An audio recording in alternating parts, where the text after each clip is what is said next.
Salut tout le monde, on se retrouve aujourd'hui dans la deuxième vidéo consacrée à cette série sur l'islam de France. Si vous n'avez pas vu la première où je parle du bordel pas possible dans lequel on est, vous pouvez vous faire pardonner en cliquant ici. Aujourd'hui, on va parler des solutions pour faire de cet islam de France un islam républicain.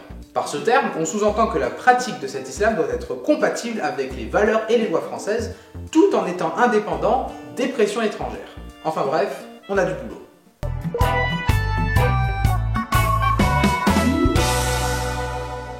On a vu que l'un des problèmes pour constituer un islam de France, c'était le financement, notamment des mosquées. Depuis la loi de 1905, l'État ne peut pas, sauf sous certaines conditions, payer pour une religion. Alors, comment on fait ?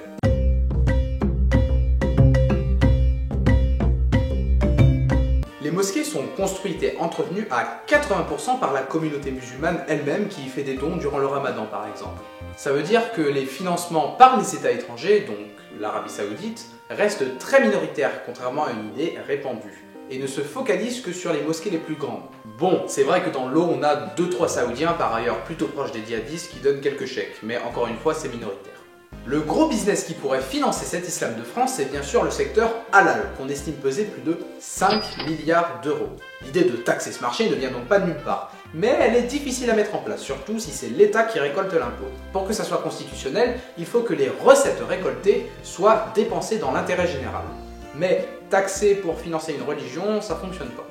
Il faudrait donc que les mosquées prélèvent sur les abattoirs une redevance, c'est-à-dire qu'elles vendent leur label certifié halal. C'est déjà le cas pour seulement 3 mosquées en France, donc il faudrait soit qu'elles partagent leurs bénéfices, soit qu'elles autorisent d'autres mosquées à rentrer dans la boucle. Et puis toutes les organisations musulmanes ne sont pas d'accord sur ce que ça veut dire halal, donc une mise au point commune serait nécessaire. Vous l'aurez compris, les sous qui transitent sont en général assez clean, mais pour renforcer la transparence financière et rassurer, le gouvernement a décidé de relancer la Fondation pour l'Islam de France. Ça sera en fait une tirelire qui s'occupera de regrouper et de redistribuer tous les fonds pour les activités culturelles ou la recherche en islamologie.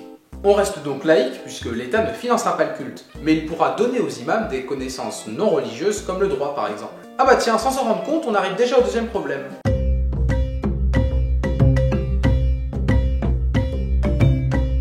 Ah les imams, tout un poème. Il faudrait leur consacrer une vidéo entière.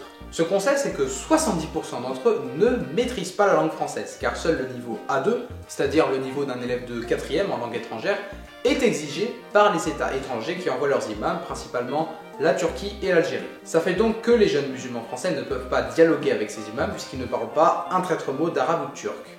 Et puis, ces imams ne connaissent pas sérieusement l'histoire de France, #laïcité, ni les mémoires qu'il peut y avoir sur la Shoah ou le génocide arménien par exemple.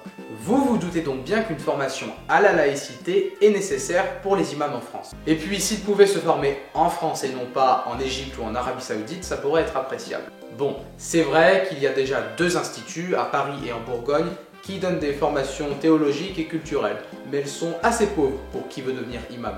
Ce qu'il faudrait donc faire, c'est que ces instituts se mettent d'accord avec des chercheurs en islamologie sur un programme commun et sur une formation obligatoire en 2 temps. Des cours de religion plus approfondis dans ces instituts, suivis de cours de droit, d'histoire et de laïcité dans des facs publiques qui déboucheront sur un diplôme laïque reconnu par l'État. Ensuite, toujours pour créer un islam de France, il y a la question du Conseil français du culte musulman ou CFCM qu'on a vu dans la dernière vidéo. Ce gros machin créé en 2003 par le gouvernement est en fait critiqué pour son manque de légitimité auprès de la communauté musulmane.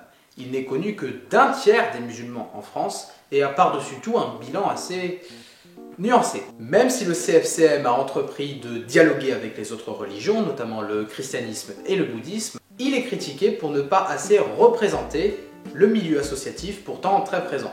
On dit que les grands électeurs, c'est-à-dire les gestionnaires des mosquées qui élisent les membres du CFCM, n'ont en général qu'une expérience administrative.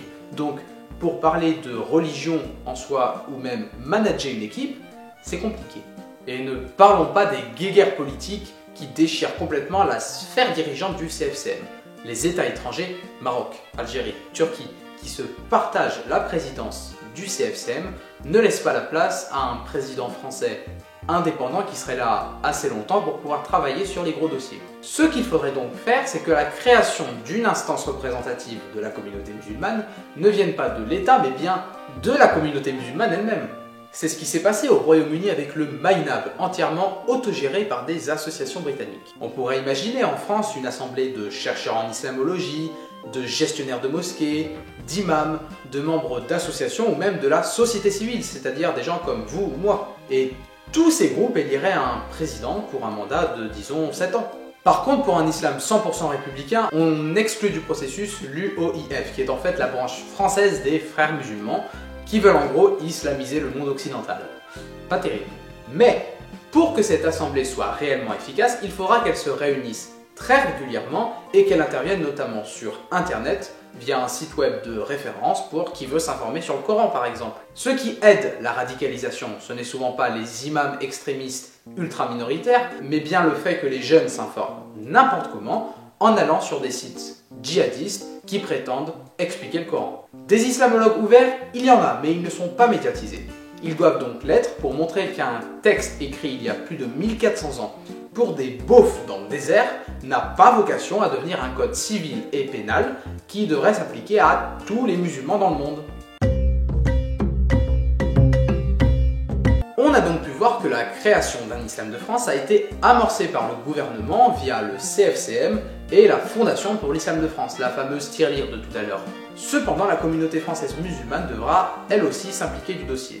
Les mosquées françaises pourraient y trouver leur compte en vendant aux abattoirs leur label certifié halal via une redevance qui pourrait servir à réparer les mosquées et rémunérer les imams. Ces mêmes imams devraient être formés intégralement en France via un double cursus obligatoire, l'un laïque reconnu par l'État, l'autre religieux.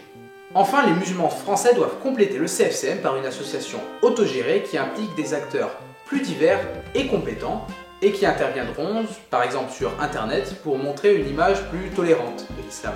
Toutes ces mesures auront une utilité, mais il ne faut pas s'attendre à ce que cette organisation nouvelle de l'islam de France résolve tous les problèmes comme la radicalisation ou le terrorisme qui dépendent aussi d'autres facteurs. Tu veux supprimer le terrorisme? Tu veux éradiquer le cancer du sida? Tu veux arrêter de jouer et savoir si ta femme te trompe? Pas de problème, l'islam de France est là pour toi. Envoie islam au 8326. Islam au 8326. Pour conclure, si on veut créer un islam français compatible avec les valeurs de la République, il faut que l'État, et surtout les citoyens français de confession musulmane, s'impliquent pour donner une image plus positive de l'islam en France. On se dit salam pour une prochaine vidéo.